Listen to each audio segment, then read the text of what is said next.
What is poppin' Palaxy? Today on the Bounty Board, we talk all about Deadpool 3 set leaks and our feelings about leaks in general, and chat about the first half of this crazy new season of Invincible. So I'm gonna need y'all to kick up that warp drive and let's punch this thing. Welcome back to the Guardians of the Palaxy podcast, everybody. Thank you guys so much for showing up. It's so nice to see you. My name is MT, and I'm here today with two wonderful friends, Whitney Van Laningham and friend of the show and close friend to my heart, Annie Villanueva of the film, friend of our lives, Annie Villanueva of the Filmlosophers podcast. What's going on, Annie? Long time no see. How are you beautiful nerd babies doing? Oh my God, it is so good to see your faces. It seems like every time I see Whitney, her hair is a different color. She's talking about cutting it. Every time I see MT, he's got something new and spoilerific to tell me. It's like, I need to see these two face to face. I broke down their door, jumped on their show and said, I need to be here. Oh, it's 100% true. I mean, I don't even, like, I assume that you were drunk at least one of the two times you DM'd me being like, Whitney! Oh, when am I on Palaxy? And I was like, we are getting you in there. Do not worry. He drove all the way to Massachusetts to see me. He yelled outside of my window. He didn't even approach my house. He was just like, I have tea. I stood outside with an original iPod Classic attached to a boombox and said, see me. Look at me, MT. That's the way you should do it. That's how you win anyone's heart, really. And no kidding, that whole thing about drunk texting Whitney, that is very true. It's 100% true. All of it, 100% true. It was also at like 9 p.m., so I was also drunk, so it was fine. I was drunk texting him back like, bro, we got to get you on the podcast, bro. Crazy enough, the ridiculous thing about that is that I sent you that when I was in the middle of having to watch Love Actually for our podcast. And I'm like, I would rather be drunk than watch this movie. And then I realized I could be drunk and talking to friends at the same time. Yeah! So I was like, that's the glories of 2023 technology. That's love, actually. Exactly. Oh, there you go. 10 out of 10. 10 out of 10. Talking to your pals. Well, dude, we love you. We are so happy to have you. I'm happy to be here. You guys have no idea. I'm so stoked, especially for the holidays. I'm super stoked to be able to spend time with you guys and to love on y'all with the thoughts and the theories and all the conversation that we're about to have. Okay, I'm so sorry to get off topic right out the gate. But speaking of holidays, I'm sorry, MT, but every single one of your Die Hard is for white people tweets makes I can't tell you how hard I laughed at Die Hard is Black Panther for white people. Yippee-ki-yay, motherfucker. I mean, it's true in a way. I mean, the pilgrimages to, what is that, Nakatomi Tower or whatever, and like Nakatomi Plaza, baby. I mean, like, obviously everyone loves with Die Hard, and like it's a great film, but like white people really like Die Hard, which is great. I can't lie. That's just the truth. I can vouch. I love Die Hard so much. It's my favorite Christmas movie. I watch it every year. Yep. It's a fantastic movie. Bruce Willis. It is. Love that man. Oh, so sad to see what happened to Bruce Willis. Getting old fucking sucks, yo. It just fucking sucks. That's why we're not getting old. That's why we're immortal now. I refuse. I saw that Good Omens episode. I refuse. I refuse. It's solid choice, really. Like, just don't get old. That's what I do. Just don't get old. Just don't do it. Easy peasy. Right. I'm actually 67. I haven't told you guys, but that mantra has been my thing for a while. And see, what I do is that I actually I just dump a whole like thing of lotion into a bowl, and I just eat it like yogurt to keep my organs moisturized until like they don't get older. How lotion works. It's how it works, man. You just eat it, and they can just moisturize your organs, and then you just don't get old. You just stay young forever. Yeah, between that and the yerba mate enemas, I mean, you're good to go. I mean, I can talk about those enemas all day. Oh, highlight of my week. All right, we are getting way off topic. We came here today to talk to you guys about enemas. Just kidding. Enemas. Enemas and superheroes. Actually, you want to know something? Deadpool is exactly the kind of guy who would get an enema just to try Yes. it. You Just to do it. Gotta clear out all those chimichangas somewhere. I mean, we do remember his celebration of what was that, Women Empowerment Day? Yeah. Yeah. I'm just saying. International Women's Day. He didn't say no. That's all I'm saying. He didn't say no. So yeah, I feel like he came back for seconds after that one, honestly. Oh, without a doubt. Cameras turned off. He goes, let's try that again. Let's re-roll. Like, I know it's International Men's Day, but let's run it back. There you go. But yeah, no, Deadpool is filming right now, obviously, and everyone is so excited for more Deadpool stuff. Like, Deadpool coming to the MCU is a huge thing, obviously, but there is a problem. And this is a problem that Ryan Reynolds has recently gone on social media to talk about. And I'm just going to read his quote. He says, "Surprises are part of the magic of theatrical movies, as opposed to non-theatrical movies." Just kidding. I don't know. Sorry. It's important for us to shoot. It's important for us to shoot the new Deadpool film in real, natural environments using practical effects, as opposed to making the movie indoors and digitally. Telephoto lenses continue to spoil the surprises and create a difficult situation for everyone. Here's hoping some of the websites and social channels hold back showing images before they're ready. The film is built for audience joy, and our highest hope is to preserve as much of that magic as possible for the finished film and the big screen. Part of the reason people post spoilers is because they're excited. I realize these aren't real-world issues, and it's firmly in the good problems bucket. I love making this movie. So essentially, Ryan Reynolds is asking people to, to stop posting spoilers. Because, like, a lot of, like, set leaks have been, coming onto the internet and images from the movie, and they're very exciting images. But, like, it's just, like, I would have preferred to have seen that in the movie I like beforehand. being surprised, especially Right. because nowadays, I mean, we do get so many trailers now that the strike is over, and thank God people are getting better pay. Still not sure about that AI shit. Whatever. Conversation We'll for see. another day. 3 years down the line, we'll go down. Yeah, we'll revisit that. But it really is, like, we're so blessed with so many, like, actual interviews with people and actual trailers, and the things that they do give us that they want us to be able to see in trailers to entice us, but not actually give everything away. I do like being surprised. My whole job is to not be surprised by any of this shit. So when I am surprised, I love it. I get Exactly. My it's God. It's one of those things, like, where you take a look at it, and it's like, imagine if back in the 70s and 80s, like things like The Empire Strikes Back, if the main reveal had been leaked out, how much less of an impact that movie would have been on cinematic history. I mean, it is one of the biggest reveals for cinema in all time, in terms of recognizing, oh my gosh, the villain that we've been following, he's actually the father of our main protagonist. It's like, oh my God. But then if people had leaked it, like, whatever, it probably wouldn't have been able to be as monumental or impactful as it was then. And I think a lot of times we as individuals who just are desperate for knowledge and information, and being the first people to know that knowledge, we push so many, of our boundaries and beyond crossing lines to get that information. And it's now becoming detrimental to our society as lovers of film, lovers of comics, lovers of books. I mean, things get spoiled all the time. Unfortunately, you can't even jump onto social media nowadays because somebody will post said pictures or said information, and it ruins the experience instantaneously. It's like, where has the mindset gone for fans all around to say, let's let this fall where the chips may fall, and let us choose to see it when we're ready to see it, But it's unfortunate for what it's doing to society now. Yeah.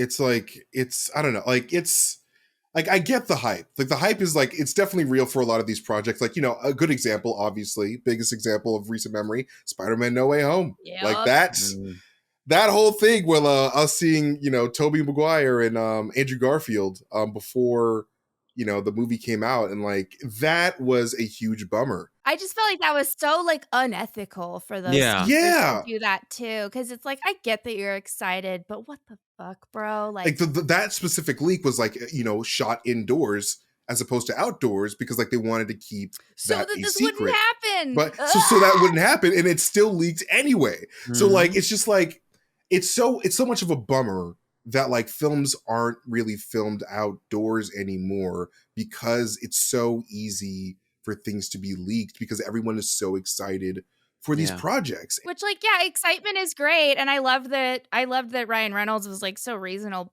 about it when he like posted that, because he's like, look, dude, I know this is like a good problem to have, that everybody is so hyped.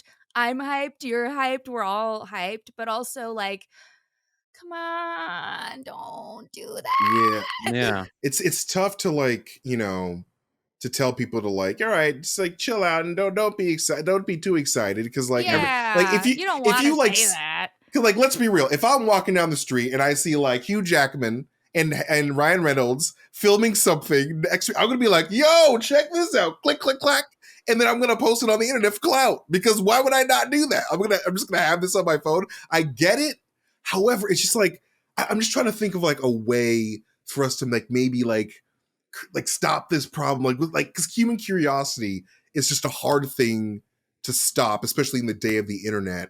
And like you know, like I like what people are doing now with the Deadpool stuff, is that they're posting fake leaks on the hashtag hashtag God. Deadpool leaks. Yeah. It's like they're just making up fake images of like fake cameos, and it's hilarious. I just pulled up a thread of them, and yeah, Ryan Reynolds is the one where he is holding up a bank robber bag, and Mickey Mouse is just clapping for him in the background. It's so good. It's hilarious.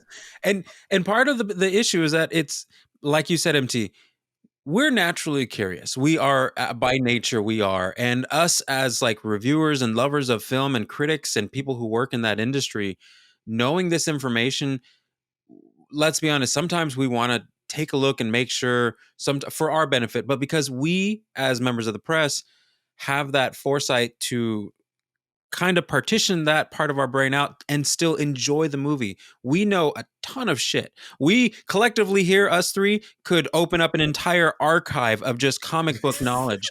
And we know shit. And so like when we see things and we see the chips kind of falling into place, we're like, oh, this is what's going to happen. But we're not like telling all over the place. We're not going nuts. We're just hypothesizing.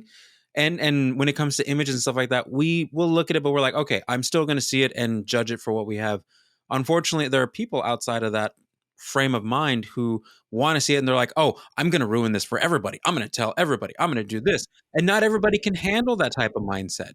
We come in and we're like, we know what we're going in for. We're going in for the journey, not the destination. We're coming in to sit down and just join this ride with all these other people in this theater. We're going to join the ride and have a good time. Other people are like, oh, well, just in case you want to know, the ride goes here, the ride goes there, the ride goes here, the ride goes there.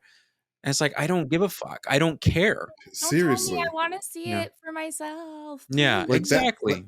Like you're totally right. It's literally, that's why everyone loves the MCU. It's because we've been on the same journey since 2008. I mean, a lot of us, like, you know, a lot of the youngins out there don't remember the days of the Robert Downey. No one knew Robert Downey Jr. Young whippersnappers out there. The Paramount days.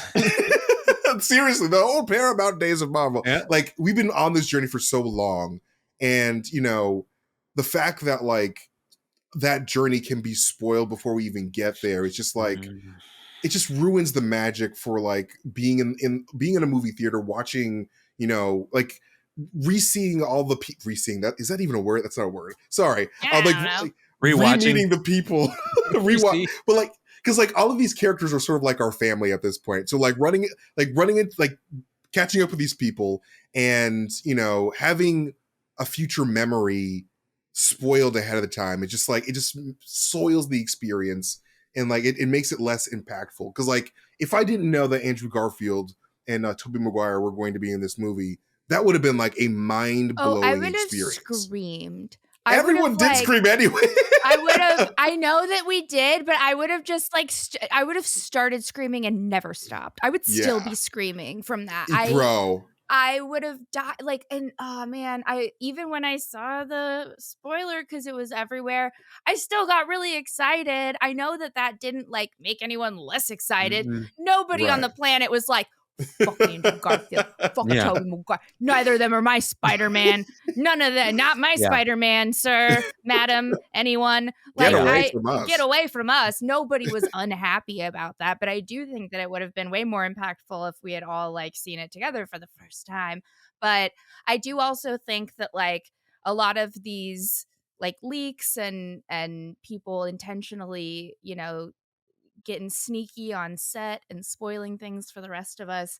I think that it does actually, I know this might be kind of boring a little bit, but I think it comes from a larger like cultural problem we've created where we don't respect the like privacy of Yeah. celebrities whatsoever. So if you're in the presence of a celebrity, you're gonna take a photo. Like obviously, if I walked down the street and I just saw Taylor Swift, I'd be like, yeah, you know, like I just anybody would do that. But also, Yeah. and at the same time, it's like, well, like we've all gotten too comfortable with demanding access from like famous people's lives.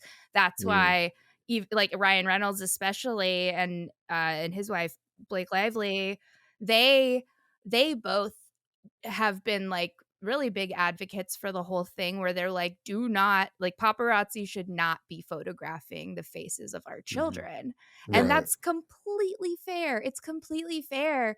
And I think that we get so comfortable with demanding these spoilers, like, because that's the only reason why people do it is because there is a demand for it. There are people who go clamoring to Reddit, waiting to see, oh, I knew it. Oh, I knew I was right. I knew that would happen.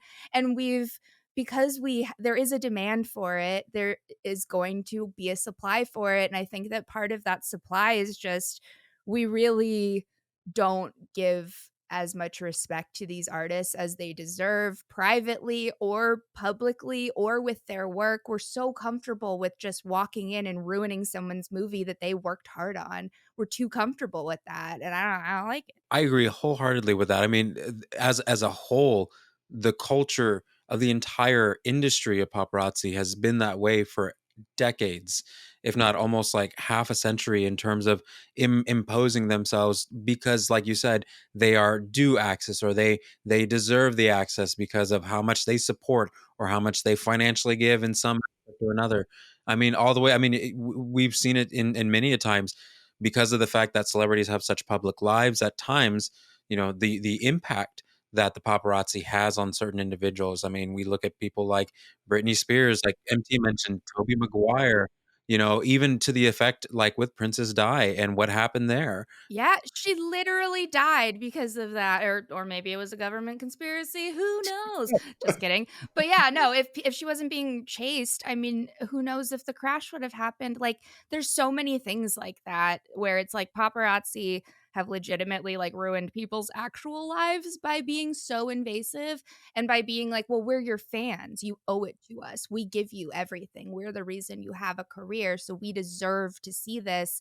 And I think that that's also it goes hand in hand with what scoopers do because they're just spoiling things because they think they are allowed to and it's fine and they deserve to. And it just grosses me out. I don't think human beings should be like that. Yeah. No, 100%. I feel like a big, issue with this is just like capitalism in general. Because like, like you guys were saying, a lot of people are motivated to take these pictures because they, websites will be like like if I'm comicbook.com, for example, and I like see this picture of like Ryan Reynolds and Deadpool, I'm going to run with that story because like that's going to get me clicks and that's going to get more people coming. Like all these scoopers want to be first because they want the clicks so they can get the money so they can feed their families, which is like, I get it. But at the same time, like you're really just diluting these experiences. So like people aren't excited to go see it as much as they would have if you did not post those massive spoilers. And like what Marvel Studios and like all like, like DC Studios and comic book movies in general are suffering from is like a gradual lowering of hype as time goes on, which is like super unfortunate. And like, I feel like we can definitely get past this slump eventually with like, better projects and all that stuff. And like the DCU seems like super exciting. I'm very excited for James Gunn's DCU. It's going to be dope. But like, I think that these leaks definitely lower the hype for, I mean, it can definitely raise the hype for a very short amount of time. Like when the thing comes out, but after a while, when people everyone knows when it's coming, it's just like, all right, if I know what's coming, then like, what's the point of me watching this movie? Plus, I honestly think it kind of makes our theories more boring when it's like, oh, it's a theory based on something we know, instead of, oh, it's a theory that comes from our own minds based on like what we've studied about the comics and what we've read and what we've seen. And it feels like cheating. It's not doing your own homework. You're copying somebody else's homework that way. Think for yourself, bro. Come up with your own theories. Don't base them on scooper shit. That's not fun. That's not exciting. Yeah, that's why I was gonna say, like, that's the big difference between people who pull information from scoopers or whatever and people who have the knowledge. Like, take for instance, a few years back when Avengers Infinity War was coming out, and we saw all the signs. Us nerds who know the comics, we saw what was coming. We saw the pursuit of the stones. We saw the Infinity Gauntlet. We knew where this was going, and it was like, oh my God. And everybody was calling it. Everybody who was in the know, who knew the comics, not based on, scoops or not based on leaked photos, but because we read that entire storyline of, the Infinity Gauntlet storyline and what's going to happen. Like, we called it. Now, did that cheapen or lessen the experience that everybody had in those theaters? No. Nah, dog. Infinity War and Endgame were like just next level when they came out. They were just unbeatable movies. Everything was a surprise. And they probably have some of the biggest pop scenes in theaters for like people either going completely silent and crying silently as everyone is being dusted, or the immense chaos when Captain America finally says Avengers assemble and we go apeshit. It's like we planted those seeds not because we're like, oh, this is this because we have this leaked photo from these people, or this is this because this, insider from whatever. We're like, hey, check out the comics, look at the storyline, do your own research. But this is based on our research, what we know. And that's the big difference for me between what we do and people who release scoops and people who release leaked photos and people who talk about that shit. And it's like, oh, this is the knowledge. I have the knowledge now because I didn't work for it. I just, quickly acquired it. But, this is what I think. And I feel like, just in case there's anybody out there who's like, well, what's the difference between, the leak stuff and what you guys talk about? There's a huge difference because ours is earned. We've been nerds for a long time. And also, just saying it just in case, because I know that commenters can sometimes, we're not saying that we're better than you guys because we've studied the blade. We are saying, come join us. Yes. Let us tell you our secrets. We're not gatekeeping, baby. Gates are wide open. Come on in. The water's fine. The Palaxy is a beautiful place where we can all coexist. Let's get it. We are better than scoopers, though. We are saying that. 100%. 100%. We're better than them and their families. Both and them and everyone they love. Just kidding. we have knowledge, and we share that knowledge easily and effortlessly. In fact, we even share where we get that knowledge from. Our sources are not somewhere behind locked door, lock and key. Our sources are at your local comic book store or your local, wherever you can source videos online in terms of information about comics and things of that sort. Like the information is accessible. We're not gatekeeping any of that at all. Come on, we want to make sure exactly join that lovely nerd pool that we're in. It's very warm. Like, honestly, like both of you guys are right on the money, because like I feel like the best part of what we do, like with the whole theorizing thing, sort of like underscores how incredible, the MCU in particular is, and like how much it has evolved over time to feel like, honestly, like a parallel universe to our own. It's like, it's almost like we're looking through a window like the Watcher. It's like, all right, what's going on in Universe 616? And like, it's so incredible because like we feel all these like deep attachments to like your Tony Starks and your Peter Parkers when they're not real. Like, these are not real characters, but we care so much.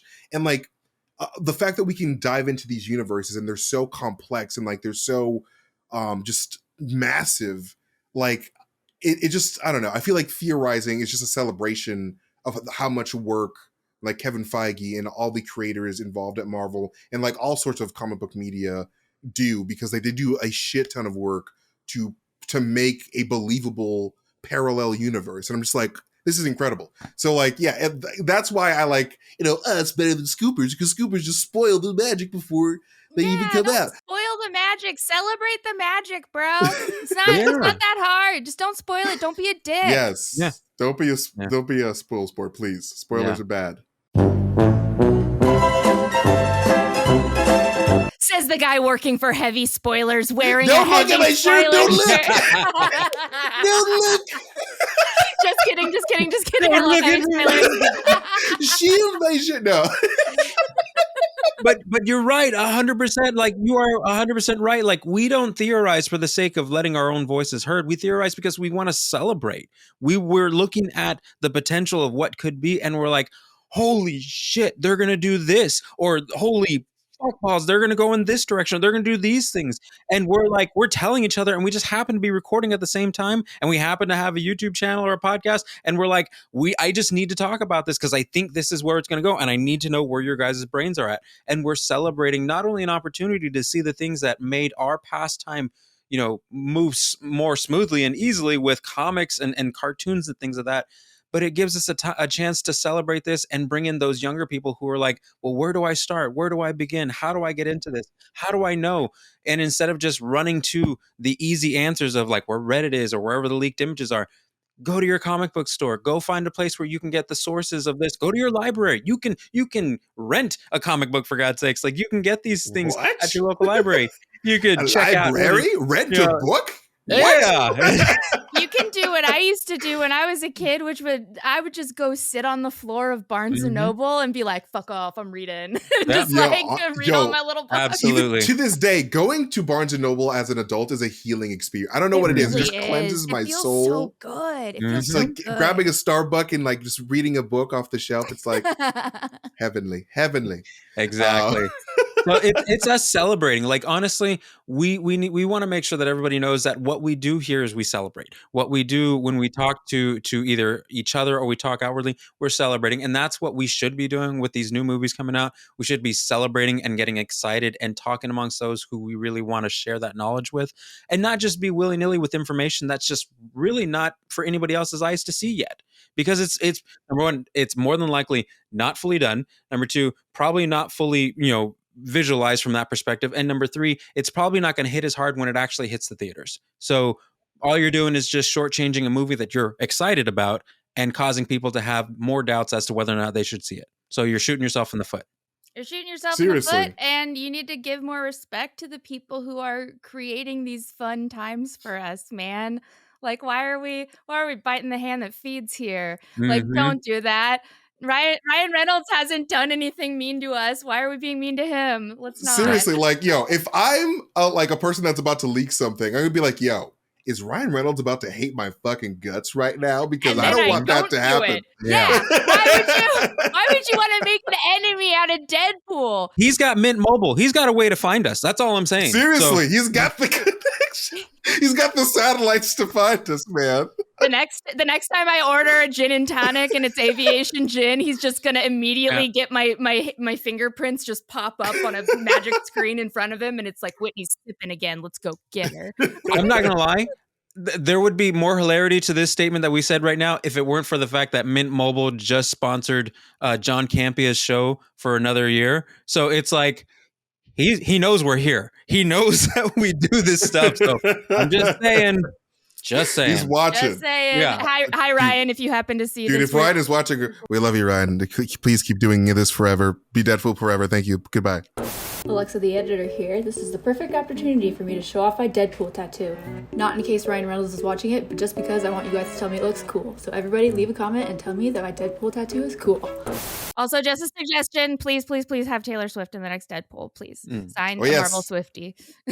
Dazzler. Dazzler. Yep. Give me the Dazzler. But also, don't spoil that for me. If that's a surprise, I don't want to know about it. Yes. Zip. So just stay quiet is what we're saying. It's fine. Say nothing. If you're here, Ryan Reynolds, say nothing. That's how we know you're here. But no, this was a great thoughts, guys. You guys are so smart. Yeah, you guys are so wise. Smart. I like you guys. You're nice. You're smart. Our fans are so smart too. We're great nerd babies. Right. The best nerd babies. But I think now it is time for an advertisement from some really real people that give us real money. They're so real. They're real in our hearts. They're real in our charts. Yes. That's funny if you guys know that we have a spreadsheet chart pulled up right now. You guys don't know that at home, but we do. That's a really funny joke if you knew. We all emailed you the charts in your Gmail. Just check check your email. Make sure to check your junk mail. So make sure it didn't go to the junk folder. Yes, it's all in the spam. We send it directly to your spam. That's how we work. We only send things to your spam. That's how we want you to find us. We're VIP, spam only. All right, I got my magical D20 here. We're going to Roll let that shit. Dice Christ choose. Boop. Okay. That is a 14. 14 is flesh colored. Oh no. Okay, so we have this could go badly flesh-colored. very easily. Yeah, this is going to either be really good or really bad. I can feel it. Flesh colored fitness. So that is a 14 and a 12. So that is flesh colored fitness. All right, ladies and gentlemen, who wants to kick off flesh colored fitness? My God. Here we go. All right, here we go. I don't know what I'm gonna say. Here we go. Hey everybody, are you tired of going to the gym, right? And just seeing everyone in clothes? Disgusting. What's the deal with that? Back in my day, I'm actually someone from the past, the caveman days. I found a time machine, traveled to the future, and everyone's wearing clothes now. What the heck's up with that? Come on down to my gym, Flesh Colored Fitness, where everyone just goes to the gym nude, like nature implied, okay? Nature intended, okay? Back in the day, we were running after the buffalo, Free Willy, out in the open, all of the oxygen touching every pore of our body, and that's what we do at our nudist gym, Flesh Colored Fitness, where the flesh is out, and it's the color of you. And be your best self at Flesh Colored Fitness today. Flesh Colored Fitness, where we go full bush out, tush out. Yes, use promo code Bush Out for your first month for free. Were you used to chasing Free Willy with your Willy free? Come on down. Right? Come on down to Flesh Colored Fitness, where we'll get you in tip-top hunting shape, naked. We only play Free Willy on the TVs. It's just a Free Willy marathon, 24/7 if you work out. Thank you guys for listening to my rant. Erections encouraged. Erections encouraged, but not required. But not required. Not required. We don't judge if you can't get it up. We actually consider it a safety thing. As you are spotting somebody doing squats, you'll be able to catch it with you. Oh, God, no. That's why you have to do cock push-ups, like Tenacious D always suggests, because you need to keep your dick very strong so that your erection can catch your homie's barbell. Got to work the inside inch. When you're out of spears, you always just have one more. There's always one more extra spear. All right, guys, let us talk about one of the best TV shows that has ever existed in all time. We got to be talking about Invincible because this first half of this new season has been mind-blowing. Like, absolutely, like, so great. I'm so happy to see Mark Grayson back after his terrible tragedy of having the worst father just the worst dad discussion in the world. In the entire galaxy. There's no one who's a worse dad. And he's also a bad dad in this season because Mark is 200% right. He 100% replaced him with a new alien bug family. Bug family. Yeah. They only live for 1 year. If you thought that his mom was a pet, what do you think? This is a bug. Those are what? This is also a pet. That is such a good point. What the fuck are you doing, bro? Like, I know you grew a beard. Omni-Man. Congratulations. That's how you know he changed. He grew a beard. Oh, yeah. That's the sign of change in white men, is when they grow a beard. That's how you know. You should have just kept drifting off into that black hole. Just go. Just go. Honestly, like, he was so close. We were so close to having one less Viltrumite. But like, he was like, you know what? I've got to go save these people and bang one of them make me a child. Bang a bug. Make me a purple baby. But like, no, this entire cast this season is like freaking stacked. Now that I'm looking at the IMDb, I mean, obviously we got Sterling K. Brown as Angstrom Exum Levi. And like freaking, obviously Sandra Osa back as Debbie and Walty Goggins as Cecil. Oh my God. Cecil is like one of the biggest badasses in all of comic book anything. Sketchy man, but like very like major badass. That last fight between him and Omni-Man last season was, I mean, like, it wasn't really a fight. He was just like, the fact that he stood up to Omni-Man and like just teleported around him, that takes balls. I would not even think about that because he would eliminate me from this planet instantaneously. But like in general, like what do you guys think is going to happen in the second half of the season? Like we have the Viltrumites on the scene now. I don't know what's going to happen, but I will tell you my favorite part was the ending of episode 4 when the Mahler twins, one of them is given a Panera lemonade that kills you, and then he dies. Literally the plot line. It was like, whoa. Reality and imagination collide. The real world and the comic coming together. Euthanization lemonade, ladies and gentlemen. It's the murder weapon of the future. Funny. Bro, I know I shouldn't laugh. I obviously, rest in peace to the people who passed away. It's very unfortunate. Obviously. I'm not laughing at that, but I am laughing that the Mahler twins literally, the one of them drank the bad one. The bad one drank the Panera lemonade that kills you, and he died. What? Like, I was genuinely curious what was going to happen with that dynamic, because like the Mahler twins usually don't know who's the real twin. So I was like, oh my God, like, is this what's going to happen? But I like that he died that way. It's very funny. Which, by the way, the Mahler twins are voiced by Kevin Michael Richardson. Oh. Right. Oh my God, dude's a freaking legend, man. He is a legend. There's so many good voice actors in this. I didn't even realize that the one little insect until I saw the credits. I don't know why I didn't realize it was Rob Delaney's voice.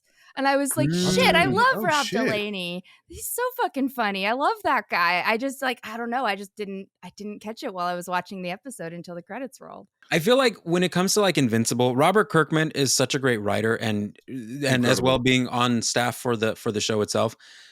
I mean, if you've taken it into any account, like how he's done with The Walking Dead and what he's done, comics and the show itself, I mean, he has opportunities to just twist things around and add really unique aspects of the show. So I feel like once we get to that second half of the season, we're ultimately going to find like almost like an Avengers kind of type situation where we're going to get things from other universes, in coming into that universe and causing mayhem, especially after that opening scene of the first episode of season 2. Like, I was like, hold up. Did I miss something? Like, wait, what? Such a jarring way to start the season. Yeah. No, seriously. So I have no doubt that this show is going to definitely give us something to like, oh shit about, because we've had a couple of smaller ones, but I feel like the biggest one is still on the way. Oh, so, I mean, like, for sure. Especially if like we potentially get a Spider-Man crossover like it happens in the comics. Mm-hmm. Like that's what everyone's clamoring for. And like, considering that, I think Amazon has like the rights to produce Spider-Man TV with like, I think they're working on a Silk project right now. I think there was word of I don't know where I heard it from, Spider-Man Noir. Don't quote me on that. Yeah, no, they're gonna be doing a Spider Noir series. Let's go, dude. MT and I were also just talking about this yesterday. Was that Nicolas Cage literally just said that he feels like he only has a couple more movies left in him, and then he really wants to start doing more TV. Yeah. So. Give me all the Spider-Man. Give me all of it. I just want that. That would be so fun to see his own universe expanded like that. Although honestly, I haven't read the comic where Spider-Man comes into Invincible. I did not know that was a thing. How does Peter Parker not immediately get murdered by Omni-Man? Just riddle me that, MT. How does that? You would get squished like a little bug. MT story time. Let's go. Invincible actually goes to the Avengers universe because he goes through like a portal. Okay, that's a lot easier. That's a lot easier to handle. When he meets all the Avengers, he was like, "Yo, like, why are you? So you're called Iron Man." Like he makes fun of the names. I can't even do the joke justice, but like he just finds that like all the weird that they name each other after like their element is just so weird. It's like, so like you're Spider-Man and you're like, and he looks like Luke Cage. Like, are you Black Man? It's just like very, I don't know. It's very funny. Oh no, I forgot how it goes, but it's very hilarious. Highly recommend you read that. Dude, I should. That sounds so fun. And the fact that like even like Marvel and Image even crossed over to begin with was like, it's just, I don't know. Like, I mean, obviously, like, it's not as like mind blowing as if Marvel and DC were to cross over these days, because that would be like, holy shit, you guys haven't crossed over in a zillion years. But like, I just wish more comic book companies crossed over just for the sake of doing it. Because like, I know that rights are in the way, blah, blah, blah. But like, what? Just fucking do it just for the sake of the fans. And you would make $1 zillion if you did anyway. So like, I don't know, just split it. Yeah, just split it. Just split it. Who cares? Like, connect all these universes. You Venmo them, they Venmo Exactly. you. It's fine. It'll even out. I mean, if Square Enix and Disney can do it for Final Fan or for Kingdom Hearts, then anybody can do it. That's what I'm saying, bro. Like, it's like Kingdom Hearts is the weirdest combination of companies in the world. It's like, all right, let's do Final Fantasy and Disney, Mickey Mouse. Like, what the fuck? But like, it works. So let's just do that. Oh boy, it's the power of darkness in my heart. Oh no. The door to darkness. That's why girls don't return my calls. It's great. But anyway, it's because I talk like this. This is what I talk like in bed. I'm like, hey, hey there, sexy. Don't you like that, honey? Do you? Oh boy, I like when you wear that, honey. Oh my God. Real hot mother. Those are our sweet titties, huh? Oh my God, those areolas. My God. They shouldn't let us have a podcast, MT. We do this every time. We do this every time Tommy isn't here. We just devolve into just doing weird voices.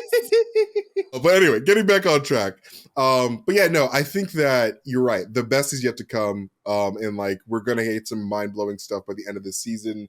Because like, they're already working on the 3rd season already. Mm-hmm. Seth Rogen stays busy, baby. Mm-hmm. Like the freaking Viltrumites, like these guys are like no freaking joke. These guys are like the Saiyan race, an evil Saiyan race in this universe that are like nigh unstoppable. We saw them freaking tear Mark's face apart. Literally push his head down with a finger. Like that's what he was doing into the rock. It's like it's so interesting to see, you know, like Omni-Man, like in trying to train his son how to fight a Viltrumite, because like you have to be brutal. You cannot have like the mercy that like Earth heroes have when it comes to their restraint and all that stuff. Like you have to go balls to the wall with these guys because they will kill you immediately. Like he hesitated for like half a second and got immediately stabbed. That was like a ghost face stab. And like I feel like that event could have possibly been like the turning point for that evil Mark that we saw in the first episode. Because like, because I think that Mark was probably like, you know what, I should let loose and I should just start killing people. And then he's probably just got used to like hanging out with his dad. And he's like, you know what, I like having a dad again. And then he became evil. You know what? I should start being evil as a little treat to myself. As a little treat for me, you know? hashtag self-care. So hashtag self-care. Bathing myself in the blood of my enemies, self-care. Self-care. Hashtag self-care. It's good for my skin, okay? Exactly. Oh. Now, here's the big question to you guys. Do you think that the big, I guess, heel turn event, because I feel like you're on the right track. I feel like that's where we're going to go with Mark. Do you feel like the big heel turn moment is going to be the very end of the season kind of thing, a cliffhanger, since they're already working on season 3? Or do you think that we're going to see the heel turn and the aftermath as part of the last episode for this season, and season 3 is just the next chapter? That's really interesting. I don't know, man. I'm just a dummy. I don't know. Yeah. You're not a dummy. We got a glimpse of it at the beginning of the season, and we're like, okay, well, why show us this? We know that there's an evil Mark out there who's literally just like, all right, well, I guess we got to kill these people. It's like, hurry up, Mark, I haven't had my lunch. And I'm like, oh, dang. And then we don't really see much of that after the fact. What if that is going to bookend somehow? Yeah, I wonder that too, because you're right. It would be, I think that ending on a cliffhanger is obviously kind of what happened last season, because I was like, there's no way that kid lives. And then it was like, oh no, he does. He's like the main character of the show or whatever. But like still a cliffhanger to me.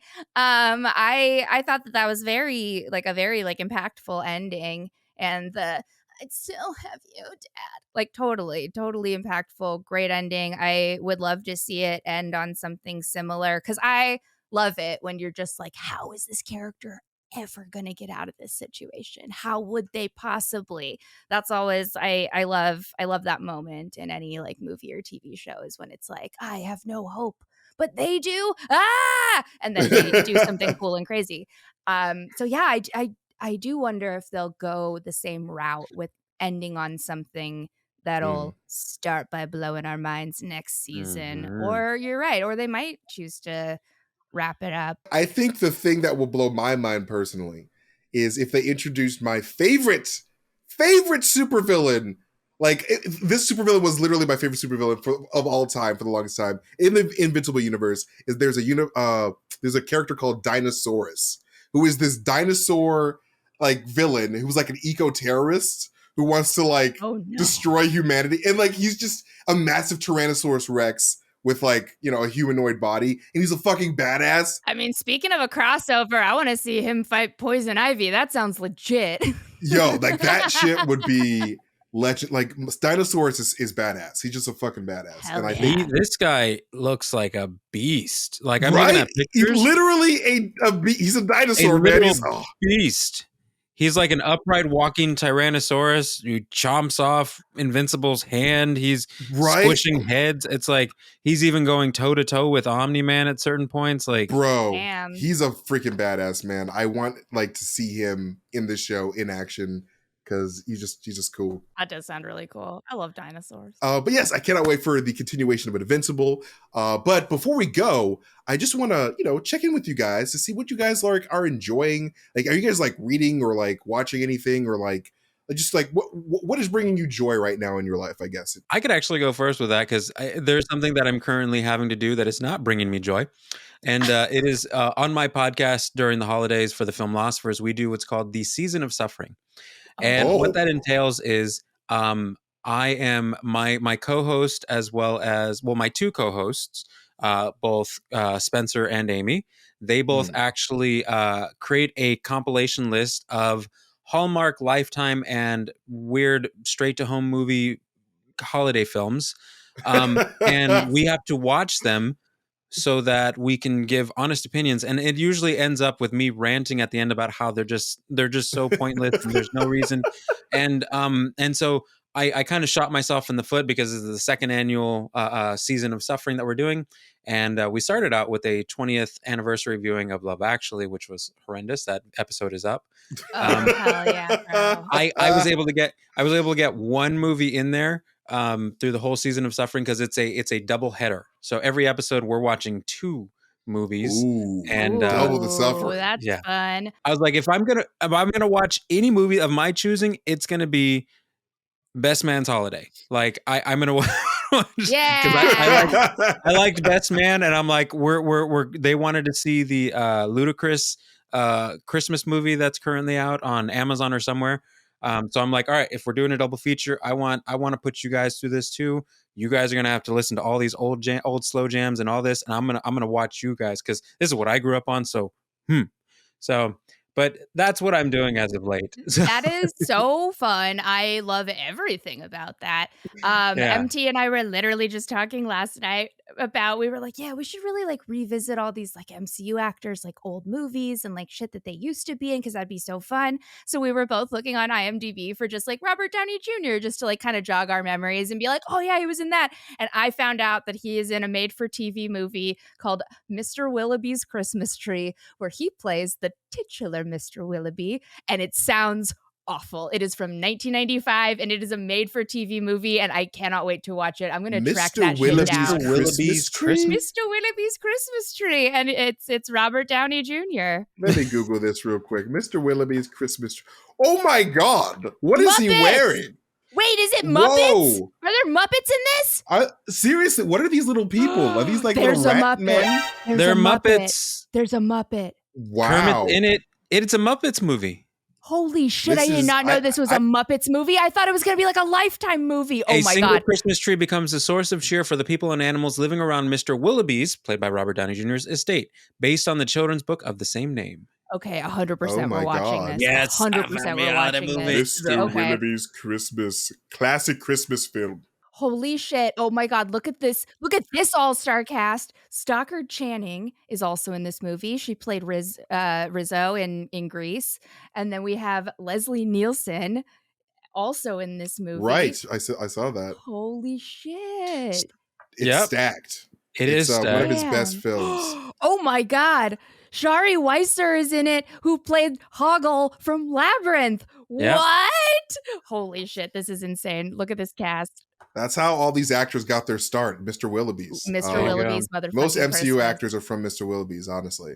All right, wow. Well, I'm really glad that we all learned this together, because I just saw the name of it and I was like, that sounds corny as hell. And then I clicked on it and I was like, no, actually, this sounds like a masterpiece. It's actually this really hidden secret gem of a movie that just, I'm pretty sure Robert Downey Jr. has done his work to try to hide it, but it is just a masterful looking film. It's true. Yeah. We're going to have to all watch it and then just reconnect and see how we felt after. All right, Palaxy, that's all of our homework assignment. All of us three, and you guys, the fans. We all have to watch Mr. Willoughby's Christmas Tree sometime before January 1st this year and report back to each other. You have to watch it all day on Christmas, nonstop. Your family will love you 24 hours forever. streaming. Except for when you take a break to watch the Guardians holiday special, because that's exactly. Yes. Oh my God. That's really important too. So good. No, like I love that Season of Suffering. That's such a fun idea. That is Like so I funny, love Eddie. that. I love that. Yeah. We gotta tune in for that. I'll send you guys the list. See if you guys want to join. Knock yourselves out. Hell yeah. You know where my Hell pain yeah. is at for the next couple of weeks. So We would love to join you in your suffering. That sounds delicious and delightful. Not enough suffering in my life, I say. not only that, but we've been watching the Doctor Who drops for the holidays. Yeah. So Yes, we bro. watch every Saturday morning. All of us, we watch the episodes drop at 10:30 in the morning here on Saturdays, and I literally finished watching that, and then I drove over to this side over here to where I'm at to do this with you guys. So this last episode, Bro. it was phenomenal. Like I was gonna say that for like the thing that brought me joy, because like we just watched that episode just now. Oh my God! Like shit went down. Like Russell T Davies is a freaking genius of a man. I'm so glad that he's back. It was such a mind-blowing regeneration, and like it was such a satisfying ending for David Tennant, because like the fact that the way that he left the first time, it's just like there was a lot of like unresolved pain, and like he just wanted to be a part of like Wilfred's family, and like, you know, this is such a satisfying ending. So thank you, Russell T Davies. I know you're watching and you're big fans. Whitney, you got to see it. I don't know if you've seen it yet, Whitney, but Dude, when I you have see it, not let me seen know. it. That sounds great. Let me know. It's fantastic. Like it's so satisfying. For all us Whovians out there. Dude, I'm a huge Doctor. Doctor Who's my favorite show of all time. No exaggeration. So I'm a happy boy today. Thank you, Eddie, for joining us on this episode of Guardians of the Palaxy. You are amazing. I've missed you so much. You are such a great friend. Like I missed you from Rogue Theory. Like Rogue Theory was so long ago, but like it's so great to have you back again. Yeah. We hope to see you back on the Palaxy once more, because you are such a smart boy.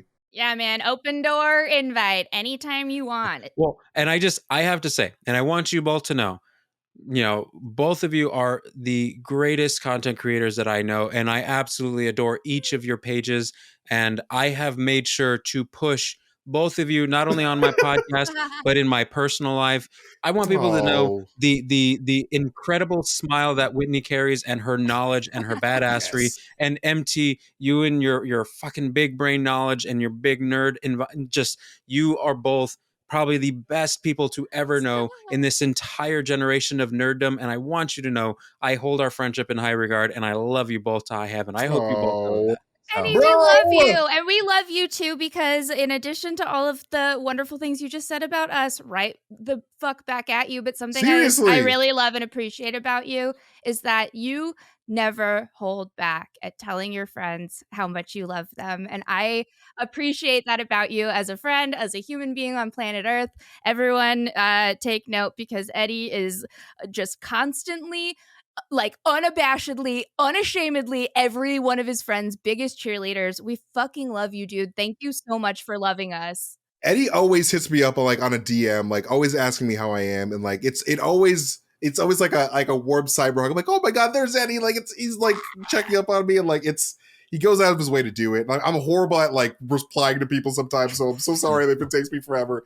But like Eddie is like literally one of the most caring dudes that you could ever know on this planet. And he's smart as fuck, so go check out Filmlosophers. He's so smart too. So like it's such an honor to have like someone as genuine as Eddie be our first guest on the Palaxy, because he embodies what the Palaxy stands for, bitches. This is history. So thank you so much, Eddie. If you can find Eddie at the Filmlosophers podcast, please go subscribe to that podcast today, immediately, so you can join their season of suffering, so we can all suffer together, because we haven't suffered enough this year. We need more suffering. Please follow Eddie. He's at Filmlosophy 101 on Twitter. Filmlosophy 101 on Twitter, Instagram, and Threads, and facebook.com/Filmlosophers. So nice. And you can find us anywhere wherever podcasts are streaming. So we're all over the place: iTunes, Google Play, Pandora, Spotify, iTunes, or iHeart, TuneIn, all that stuff. Find them on AM and FM radio as well. Exactly. Oddly enough, you know, it's funny. I might be in the market to be buying an AM station out here. So. Word? No joke. So, yo, do it. That'd be so great. That'd be dope. But yes, no, thank you so much, Eddie. You can follow. Where can we find you, Whitney? I'm at Whitney Puppy everywhere except for YouTube, where I'm at Whitney Vision. Let's go. And I'm at Mastertainment everywhere except on YouTube, where I'm at Heavy Spoilers. Go subscribe today. Me and Paul, we'll be breaking things down, so come check that out. And also, of course, I'm here every week with my wonderful friends. You guys are amazing. And thank you guys, you two, for watching. You guys are amazing. And we love all your comments. You guys are sweet beans. And we'll see you guys next time. Bye. Bye.